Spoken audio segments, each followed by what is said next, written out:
So 7 years ago, I met Sharif online. This is Sharif Stannard, who I'm going to talk to today. And I met him online in a group that formed where where we share our creative expressions. And we've been doing that every month sometimes I think it was a couple of times a month for the last 7 years. So I've gotten to know him well through that, through his creative adventures. And also, once he was in Colorado, he came and I got to be in retreat with him. And then he stayed at my house for a night.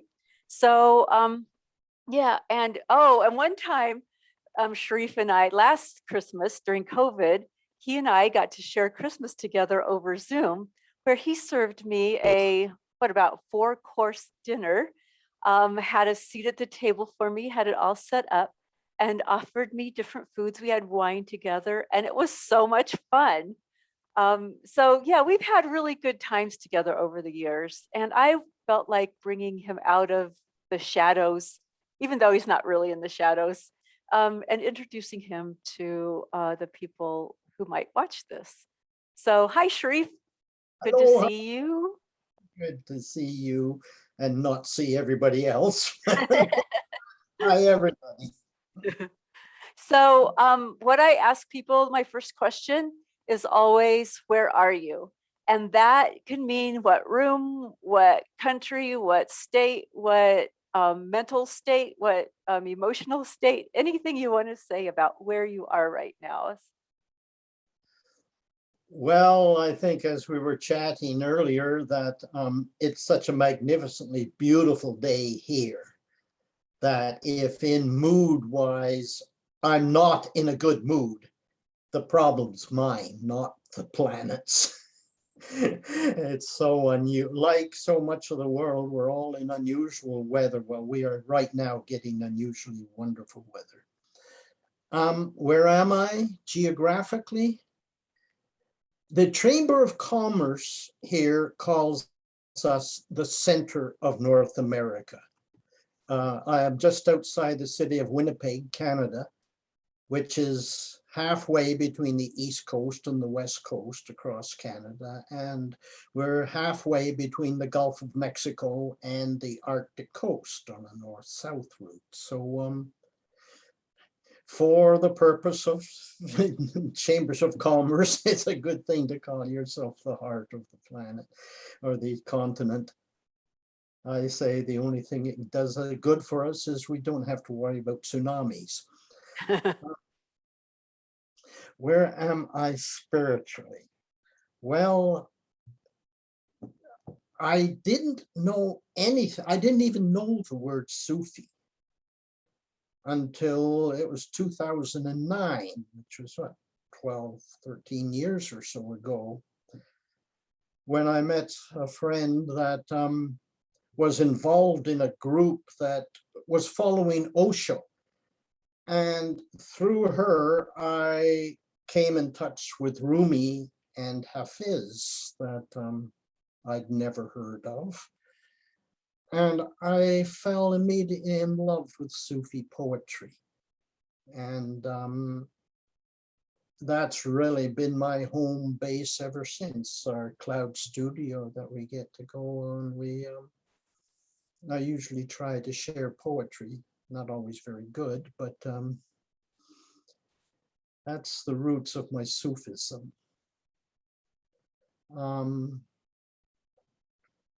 I've been mainly, Paran has been my Murshid, although we've only met each other twice, face to face. Like so much nowadays, it's all been Zoom and things, but Paran and I go back to about 3 or 4 years before we started Cloud Studio. So that's where my learning has come from.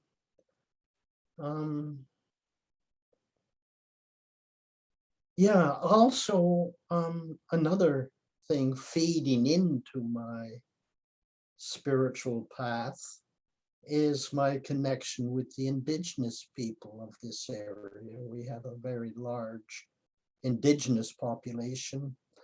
And way back before I always say I was in my agnostic period. I didn't know nothing. And, but I decided that if I ever do find a spiritual path, it will be based on the place where I am living. And it will be based on the spirituality that has grown up in that location. And so about the same length of time I've been with the Sufis, I've also been with the Cree and Ojibwe people of this area, doing ceremonies and things until COVID came along, and learning from their perspective. And so I'm a very much Sufi indigenous mix. I have a question for you about that. How did do you know what inspired you to decide that your next spirituality would be based upon where you are? What was it that would make you think that? I wouldn't have thought of that. Well, I guess here around the Winnipeg area, I think the population is about 20% indigenous. We probably have the largest indigenous population of any city in North America. And the mayor is indigenous, chief justices have been indigenous, a lot of university faculty, and so it's a very mixed community. But I'd spent some time earlier just visiting powwows and public performances and things like that. And there was something very attractive to that. And years ago, I had sought to find my spiritual roots in a strongly Christian context, and was spending so much of my energy trying to understand the Middle Eastern origins of Christianity. I studied history and archaeology in Jerusalem and traveled all over that area and stuff, trying to figure out just how it fit into that setting. And then I came back and thought, you know, why should I be tearing off somewhere else in the world? There's been a spiritual tradition here that goes back at least 6,000 years. And it's been developed in this context. And it's not the most forgiving geographic location to be in, weather-wise. And so they have some strengths and things like that that have evolved in this context. And I'm very happy to have the, I say, the three legs on my stool: Sufi, indigenous, the land. That's my trinity. Nice, nice. Yeah, I know you've talked about the indigenous around you, and it's so it makes sense to me that it would have influenced you about that, which I hadn't, I don't, I think you're very lucky to have that, have so many people around you that live that. I don't have that around here, and I don't know how many places do. Yeah. Yeah, it's difficult. I was very fortunate, like running into, by a fluke, an email running into Paran. And I ran into this indigenous elder. I mean, he's much younger than I am. He's a teacher. And he ran a sweat lodge. And I started going to his sweat lodge. It was a very open kind of thing. And I was talking to him one day and I said, Brian, how do I get to understand the indigenous perspective? You know, are there books I can read or courses I can take? And it was the most wonderful answer. He said, no, just hang around with us. And so that's what I started doing. And it's more learning by osmosis, almost like so much of my Sufi has been learning, not nearly as frequent connection with other Sufis, but it's just being with them, like being with Sufis. Yeah. So you've done a lot of sweats with them, right? We used to do about once a month. That was year round, even at -40. Um, but as I say, the last couple of years, I haven't been to any. He stopped doing the sweats because he was changing location, and then the pandemic came up. And they've just started them again now in a new location. And I don't know whether my old man's body is going to be able to squeeze myself with my aches and pains and stuff into a sweat lodge, all scrunched up for about 3 or 4 hours, and not get into so much pain myself or be so disruptive to other people. So I might just go hang around in the sweats. Have you ever witnessed what they do with elders that get where they can't go in? That really, excuse me, I was wondering if you've ever witnessed what they have done to help elders who couldn't get in there. you're welcome to go and just be part of it, stay outside. Hmm. There are always people outside the sweat lodge. They're, the fire tenders and stuff. So the people who keep the administrative thing running, and then there are other people who just come and just be part of the community. Nice. Or some people, the sweat is done in 4 stages. And so people might come in for 1 or 2 or things and then go out. So Wow. 3 hours of sitting in there sounds. 90 or something. That's what I always said about Brian. He's been working as a spiritual advisor for 10 years now in the federal penitentiary here, which, in spite of the indigenous people only being 4% of the population, they represent 40% of the prison population. And so he's been doing work with them. And with that kind of a crowd, he is used to doing very hot, challenging sweat lodges. We get to do that. And a lot of the prisoners get a day pass to come out and work at the sweat. And so I've got to know a lot of them just from, they were the fire tenders and stuff and things. But it's a wonderful community. Nice. I'm glad you have that. Is there anything you want to share about your life other than the spiritual aspect like that? About, I don't know, anything else that you're oh, I know one thing that I hope you talk about is the museum. Oh dear. My other hangout, yeah.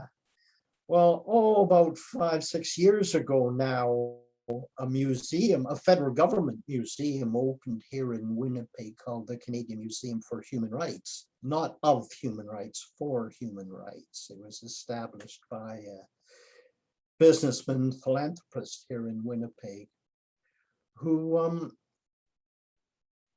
we have a very diverse community here, and Canada is a very diverse country anyway. But he felt there are things we had to look at. Our relationships weren't as good as they could be, and we should be more aware of the issues in the world. And it's become a sort of fantastically wild and wonderful building that an architect threw all his imagination into it, and it's not your I tell people it's not your typical Walmart store. But anyway, yeah, I'm a greeter at the door there a couple of days a week, and I meet people from all over the world. Of course, during the pandemic, we were essentially shut down for a month and a half, or 18 months. But now we're reopening and beginning to get people back from all over the North America. And, you know, so far this fall, I've met people from Russia, from China, from Kenya, from Colombia, from Mexico, from Cuba, from Britain, from France, from you name it, you know. And so it's a wonderful, wonderful thing. Do you have a favorite exhibit there? Oh dear. Yeah, from start to finish, you know, it's there's one that's on right now, a very interesting exhibit that I keep telling people they should see. It's in a temporary location now. It's a long story. Some of you may know about the problems we've been having with Indigenous education in Canada, where it has been a cruel and harmful and deadly thing for Indigenous young people, mainly run by churches to, as the government said it, to destroy the native in the child and destroy the native culture. So children were being taken from their homes at 4 or 5 years of age, flown out of their country home to these monstrous schools where, oh, they were subjected to all kind of abuse. They were forbidden to speak their language. They had to speak either English or French, which none of them knew. And they couldn't associate with their siblings. They had their hair all cut off and their clothes taken away. And they were subjected to all kinds of abuse, and thousands of them died. And anyway, it was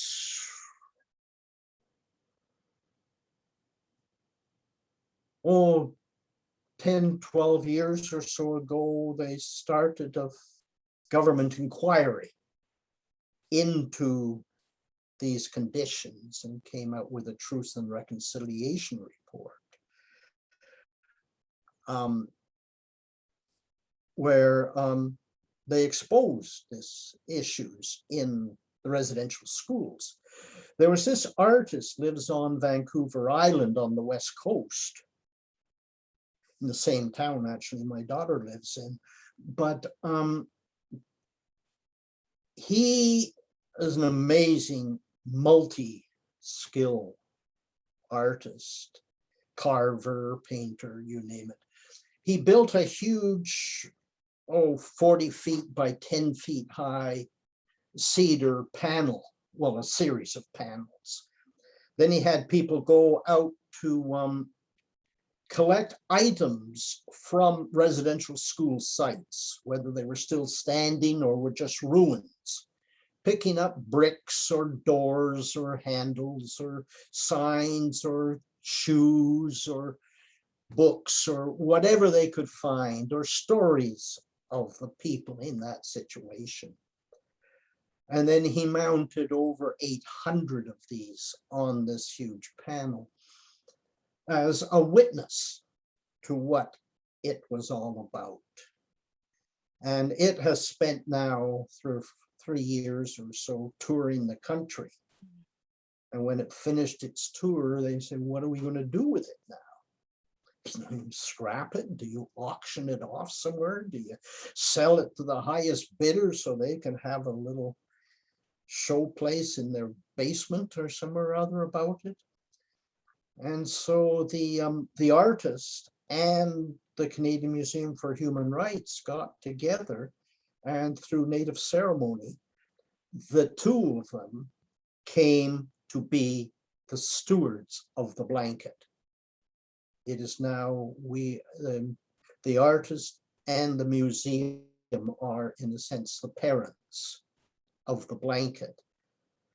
And its permanent home, when we finally found a place to put it, is going to be in the museum. But coupled with that exhibit is this most magnificent, oh, it's only about 3 minutes long, but a statement by the artist as to his motivation for doing this piece of work. And it is just the most beautiful statement. You know, we say we've got to move from facing the truth, because now they're beginning to find unmarked graves at the residential schools, thousands of them, and they don't know how. They're doing ground penetrating radar to recover these and or rediscover them at least. And so the whole country now is having to face, okay, now this is the reality of what has existed in this land for 150, 200 years. Now, what do we do about it? How do we reconcile? And the statement that Corey Newman gives on that video is the most sensitive, gentle, beautiful, inclusive statement I have ever heard anybody give. It's just marvelous. Anyway, yeah, so that's right now, that is it as far as the museums. Wow. I'm feeling like I wonder if they posted that online or anything, if I could hear it. There is, if you go to humanrights.ca, which is the website, there is a section there on the witness blanket. Okay, good. Yeah, in a couple of weeks, they're having a gala for the museum, and Corey, it's going to be online, unfortunately, but Corey Newman's going to be the featured speaker. And so I'm just buying my tickets so I can be there for it. Yeah. Sounds like real work of the heart. Yeah. Yeah, this is the thing that all this is. There's not a sense of revenge, you know. It's a real reach out to, come on, we're stuck here together. Nobody's going away. Let's learn how to live together. Like I found in my sweat lodge. You're welcome. Join us. You know, and that's what would be nice. And it's so Sufi. It's so totally Sufi. You know? We are one. The nature is with us. The beloved is the great spirit. It's the great mystery. We don't have great theologies about things, you know, it's just the relationship. So I'm going to ask you one more big maybe question, but before that, I'm going to ask you a couple of little ones. What's your favorite flavor? Flavor? Yes.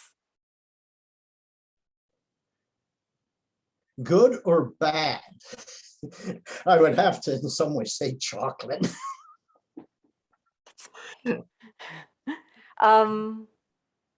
What is your favorite time of day? Oh, with time change like this right now? I love sunset. Yeah. Do you get colorful sunsets there? Yeah, yeah, and sunrises. That's it. Being on a flat prairie, we are sky people. We see the sunrise and see the sunset, and yeah, there's beautiful sunrises and sunsets. And nice. stuff.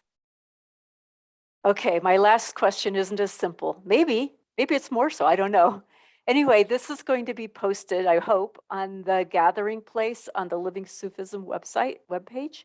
And last year's topic was beloved community. And that's what this gathering place is about. And I'd like to hear from you what thoughts you have about what beloved community means. Oh dear. How many hours do you have? In Um, 30 seconds or less. well, the unfortunate thing where I am, I think you are one of the closest people to me in the Sufi way. And you are 2,200 kilometers away, I think. When I came down to go to Crestone, it was a 2-day drive. And the others in Toronto, the other 2 members of the Sufi Way in Canada, they're 2-day drive away, So I have a large empty spot here, and I'm so used to these kinds of contacts. And I'm like my own children. They all live in British Columbia, my grandchildren, and I had 18 months when my community consisted of me and my cat. And I miss the contacts. I miss hugs. And that's the wonderful thing in face-to-face community, that I envy those of you who do have communities, people in Bristol or in Catfight, or a place where you can get a group of people together. And that would be wonderful. But I don't have that here. So the community has to be something other.